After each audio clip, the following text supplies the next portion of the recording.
Topic का नाम देखने को मिलता है क्लोज चेस्ट ड्रेनेज सिस्टम। क्या नाम देखने को मिलता है? क्लोज चेस्ट ड्रेनेज सिस्टम देखने को मिलता है। ध्यान रखिएगा, वेरी इंपॉर्टेंट चीज है, क्लोज चेस्ट ड्रेनेज सिस्टम देखने को मिलता है। इसी का दूसरा नाम है also known as water seal drainage. इसी को क्या बोला जाता है? वाटर सील ड्रेनेज बोला जाता है। Water seal drainage. दोस्तों ड्रेनेज का मतलब होता है बॉडी की किसी भी कैविटी में भरे हुए पदार्थ को बाहर निकालना, ड्रेनेज कहलाता है। वाटर सील का मतलब इसमें पानी का भी अच्छा खासा यूज लिया जाएगा। तो ये कब काम में लेते हैं? तो जब मरीज के लंग्स में हवा भर जाए, पानी भर जाए, ब्लड भर जाए, खून भर जाए, पस भर जाए, या जैसी कंडीशन में मरीज के लंग्स कोलैप्स हो रहे हैं वैसी कंडीशन में अपन इसको काम में लेते हैं। ये तो हो गई इसकी इंडिकेशन। नेक्स्ट इंपॉर्टेंट चीज है कि मान लीजिएगा कि ये मरीज का लंग्स है। अरे प्यारे दोस्तों, अब इसके लिए आप क्या करोगे? इसके प्लूरल कैविटी में ट्यूब डाली जाती है। अगर एयर के लिए आप ट्यूब डाल रहे हो तो आपकी साइड जाएगी सेकंड थर्ड इंटरकोस्टल स्पेस। अगर आप मोस्ट कॉमन के लिए जा रहे हो कि आजकल की गाइडलाइन जो मोस्ट कॉमन बोल रही है, आजकल की गाइडलाइन जो मोस्ट कॉमन बोल रही है उसके लिए आपको कहां जाना है? तो याद रखेगा फोर्थ फिफ्थ इंटरकोस्टल स्पेस जाना होता है। और लास्ट में अगर मैं बोल देता हूं कि अगर आपके वहां वाटर भर गया, अरे आपके वहां ब्लड भर गया, आपके वहां वाटर भर गया, आपके लिए वहां ब्लड भर गया, वहां पर आपके लिए पस भर गया, उसके लिए कहां जाना पड़ेगा? तो 8 to 9 इंटरकोस्टल स्पेस में जाना होता है। तो ये तो कुल अपने लोकेशन कंफर्म कर ली, लेकिन सारी दुनिया एक तरफ और तेरा कमरा एक तरफ आजकल ये मोस्ट कॉमन आई है जो ऊपर नीचे दोनों में काम कर लेगी। क्लियर है? जब भी आप ट्यूब लगाते हो प्यारे दोस्तों, मैंने बोल रखा है आपको कि जब भी मरीज में ट्यूब इंसर्ट की जाती है तो ट्यूब हमेशा लगाई जाती है मिड एक्सिलरी रीजन में। ट्यूब हमेशा कहां लगाई जाती है? तो याद रखिएगा मिड एक्सिलरी रीजन में। कहां लगाई जाती है? Mid axillary. एरिया बोल दो, रीजन बोल दो, कोई दिक्कत नहीं है। मिड एक्सिलरी लाइन बोल दो, मिड एक्सिलरी रीजन बोल दो, कोई दिक्कत नहीं है। वहीं पे निडल डाली जाती है मिड क्लेविकुलर के रूप में। अब ट्यूब का तरीका क्या होगा? मेरी बात को ढंग से देखिएगा। जैसे कि ये आपका कोई पेशेंट है दोस्त, अब इस पेशेंट के अंदर मान लीजिएगा कि आपने ट्यूब ली। सर ये ट्यूब सबसे पहले कहां जाती है? तो पहला बेग आता है, उसको बोलते हैं ड्रेनेज बेग या कलेक्शन चेंबर, उसको बोला जाता है ड्रेनेज बेग या उसी को बोला जाता है कलेक्शन चेंबर। उसी को क्या बोला जाता है? कलेक्शन चेंबर बोला जाता है। क्या बोलते हो? ड्रेनेज बेग या कलेक्शन चेंबर। तो जो भी फ्लूइड आएगा वो फ्लूइड इसमें गिरेगा। हाँ, जस्ट इससे अगला होता है जिसको बोलते हैं वाटर सील चेंबर। अगला बेग होता है जिसको बोला जाता है वाटर सील चेंबर। और वाटर सील चेंबर में लगभग अपन स्टेराइल वाटर 100 ml के आसपास में भर के रखते हैं। इसमें कितना पानी भरा रहता है? तो दोस्तों 100 ml के आसपास में। अंदर कितना भरा रहता है? तो ध्यान रखिएगा 100 ml के आसपास में, 100 ml के आसपास में हमने इसमें पानी भर रखा है। और जिसकी साइज लगभग अगर आप साइज के रूप में बोलोगे तो आप बोल सकते हो 3 से 5 सेंटीमीटर। 3 से 5 सेंटीमीटर हमने ये इसमें पानी डाल रखा है। अगर बात करते हैं इसको, इससे कनेक्ट किया जाता है, ध्यान रखिएगा। नेक्स्ट इससे प्यारे दोस्तों एक ही ये ट्यूब निकल रही है जो इसके प्रेशर को मेंटेन करेगी। अगली ट्यूब इससे कनेक्ट रहती है और ये ट्यूब आकर के कहाँ खुलती है? तो अगला चेंबर होता है उसको बोलते हैं सक्शन चेंबर। अगला चेंबर होता है जिसको सक्शन चेंबर बोला जाता है, सक्शन चेंबर के नाम से जाना जाता है। एग्जामिनर सीधा सीधा सीक्वेंस पूछेगा पेशेंट की बॉडी से सक्शन की तरफ, सक्शन से पेशेंट की बॉडी की तरफ। 35 सेंटीमीटर नहीं है बेटा, 3 to 5 सेंटीमीटर है। क्लियर है? अब ये सक्शन चेंबर से आप क्या करोगे? सक्शन चेंबर से एक ट्यूब कनेक्ट करेंगे। और ये ट्यूब किससे कनेक्ट की जाती है? तो याद रखिएगा सक्शन एपैरेटस से, या जिसे सक्शन मशीन बोल दो। और इसमें नेगेटिव प्रेशर लगाया जाता है। इसमें कैसा प्रेशर लगाया जाता है? तो ध्यान रखिएगा नेगेटिव प्रेशर लगाया जाता है, यानी वैक्यूम। वैसे प्रेशर हमेशा नेगेटिव ही होता है, ध्यान रखिएगा। तो नेगेटिव प्रेशर के अंदर कितना नेगेटिव लगाते हैं? तो -20 mmOpHg का। ध्यान रखिएगा कितना लगाया जाता है? -20 mmOpHg का वैक्यूम बनाया जाता है मेरे दोस्त, ध्यान रख लेना। तो कुल मिला के नेगेटिव प्रेशर लगेगा सक्शन चेंबर में। सक्शन चेंबर का दबाव लगेगा इस पाइप में जो पानी में प्रेशर क्रिएट करेगी, और पानी का वैक्यूम ड्रेनेज के अंदर से खींच के इस कंटेंट को निकालने में मदद करता है। ये वाला सीक्वेंस होता है। तो कल को तुम्हें पेशेंट से सक्शन की तरफ और सक्शन से पेशेंट की तरफ ले जाए तो कोई दिक्कत नहीं है, ये आपका पेशेंट है।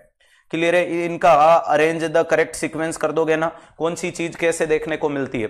अब आप लोगों को ध्यान देने योग्य बात यह है प्यारे दोस्तों, जब भी ये सक्शन इस वाटर सील चेंबर में व्यक्ति, जब भी मरीज नॉर्मली सांस लेगा, बोले तो इंस्पायरेशन एक्सपायरेशन करेगा, तो ये पानी लगातार ऊपर नीचे होगा। इसको बोलते हैं इंटरमिटेंट बबलिंग। इंटरमिटेंट बबलिंग होती है वो नॉर्मल होती है, लेकिन कंटिन्यूस बबल करे, अगर कंटिन्यूस बबल करे तो समझ लेना कि इसमें एयर लीकेज देखने को मिल रहा है। मेरी बात को ढंग से समझिएगा, ये ड्रेनेज चेंबर है, ये वाटर सील है। वाटर सील क्यों काम में लिया? ताकि एयर की एंट्री नहीं हो। क्लियर है? ध्यान रखिएगा। अगर एग्जामिनर आपसे पूछे, अगर आपसे एग्जामिनर पूछे कि सर यहां फ्लक्चुएशन कंटिन्यूस है, तो बोल देना एयर लीकेज है। तो लिखने की कोशिश कीजिएगा। अगर आपको क्या क्या देखने को मिलता है, अगर इंटरमिटेंट बबलिंग देखने को मिले तो समझ लेना कि ये क्या है, नॉर्मल है। लेकिन अगर आपको कंटिन्यूस बबलिंग देखने को मिले, अगर आपको कंटिन्यूस बबलिंग देखने को मिले तो ये हमेशा एबनॉर्मल है। और कंटिन्यूस बबलिंग का काम क्या है? तो बोलना है एयर लीकेज। ये हमें किसके बारे में बता रहा है? एयर लीकेज के बारे में जानकारी दे रहा है। क्या ये चीज समझ में आ गई होगी? नेक्स्ट दोस्तों, अगर मैं आपसे पूछता हूं कि इंस्पायरेशन एक्सपायरेशन में पानी ऊपर नीचे होगा, तो ध्यान रखिएगा फ्लक्चुएशन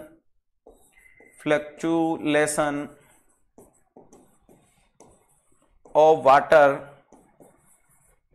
विथ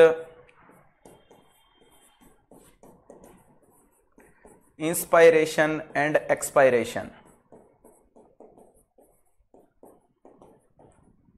नॉर्मली, और ये एकदम नॉर्मल है, ऐसा देखने को मिलता है। नेक्स्ट प्यारे दोस्तों, निकलने वाला अमाउंट अगर 100 ml से ज्यादा आता है, आपको डॉक्टर को इन्फॉर्म कर देना है। 1000 ml से ज्यादा फ्लूइड किसी भी हालत में नहीं निकालना है।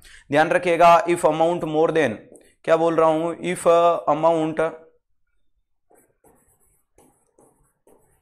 If amount more than 100 ml, inform to healthcare provider and do not remove more than 1000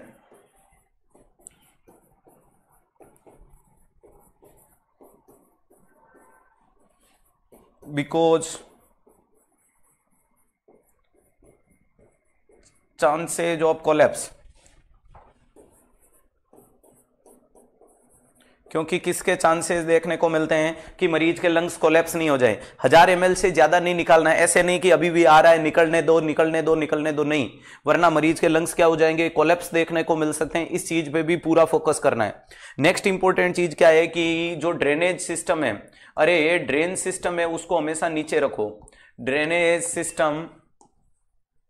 system always place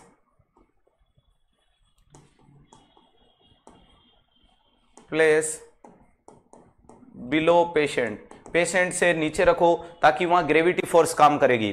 ताकि वहां क्या काम करेगा, ग्रेविटी फोर्स भी काम करेगा। अन्यथा ऐसे नहीं कि मरीज बेड पे सो रहा है तुमने उसको ऊपर टांक दिया। ध्यान रखिएगा, तो ये तरीका भी गलत है। नेक्स्ट इंपॉर्टेंट चीज है, एक काम आता है जिसको बोलते हैं डिसलोकेशन। एक तो होता है कि डिसलोकेशन हो गया, एक आपसे बोला जाएगा डिसकनेक्शन हो गया। एक होता है डिसलोकेशन और एक होता है डिसकनेक्शन। तो अगर बेटा डिसकनेक्शन का मतलब ये ट्यूब है, ये बीच में से खुल गई, अरे ये ट्यूब है, ये बीच में से खुल गई, इसको कहते हैं disconnection.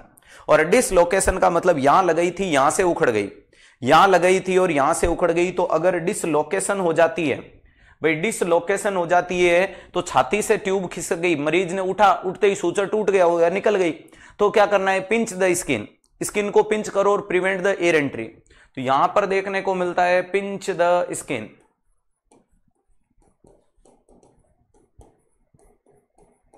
To prevent air entry, जिससे आप एयर एंट्री को प्रिवेंट करोगे। वहीं पे ट्यूब डिस्कनेक्टेड हुई है, बीच में से कोई जॉइंट था वो खुल गया, तो जो पेशेंट साइड है उसको लेकर के पानी में या सलाइन में डिप कर दो। तो ध्यान रखिएगा, patient side end dip into sterile water, जिससे क्या होगा, तो ट्यूब के अंदर एयर एंट्री नहीं होगी। दोनों ही तरीके से, तो पाइप खुल जाता है तो पाइप को पानी में डुबाओ मरीज की छाती वाली साइड, और छाती से ही उखड़ गई तो ये नहीं है कि स्विमिंग पूल में डाल दे, तो मरीज को कोई स्विमिंग पूल में नहीं डालना है, उस चीज पे काम करना है। नेक्स्ट अगर बात करते हैं कि चलने वाला ये आपका जो नेगेटिव प्रेशर या वाटर सील चलता चलता बंद हो जाता है, तो समझ लेना क्या हुआ, या तो मशीन बंद हो गई, या फिर मरीज के लंग्स री एक्सप्लान हो गए, या ट्यूब बहुत लंबी है। क्लियर है, ध्यान रखिएगा, वेरी इंपॉर्टेंट चीज है। If stop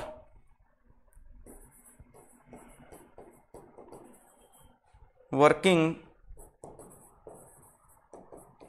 indicated tube are very long,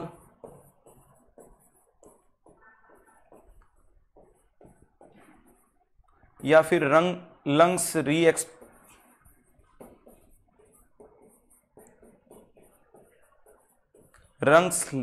expand, या तो लंग्स से जो री एक्सपांड हो गए, यानी वापस से जो फेफड़े पिचके हुए थे वो खुल गए तो मशीन ने बंद कर दिया, या फिर ट्यूब बहुत लंबी है, या फिर ट्यूब बहुत लॉन्ग है, टू लॉन्ग, तो फिर वो मशीन में फ्लक्चुलेशन आपको दिखेगा ही नहीं, क्योंकि पाइप इतने लंबे डाल दिए आपने 500 मीटर के कि क्या ही फ्लक्चुलेशन हो, दबाव ही नहीं लग रहा है।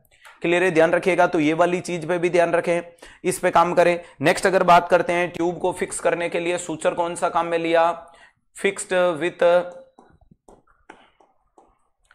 Reverse cutting needle. किसके साथ फिक्स करोगे, रिवर्स कटिंग निडल के साथ फिक्स करने की कोशिश करोगे।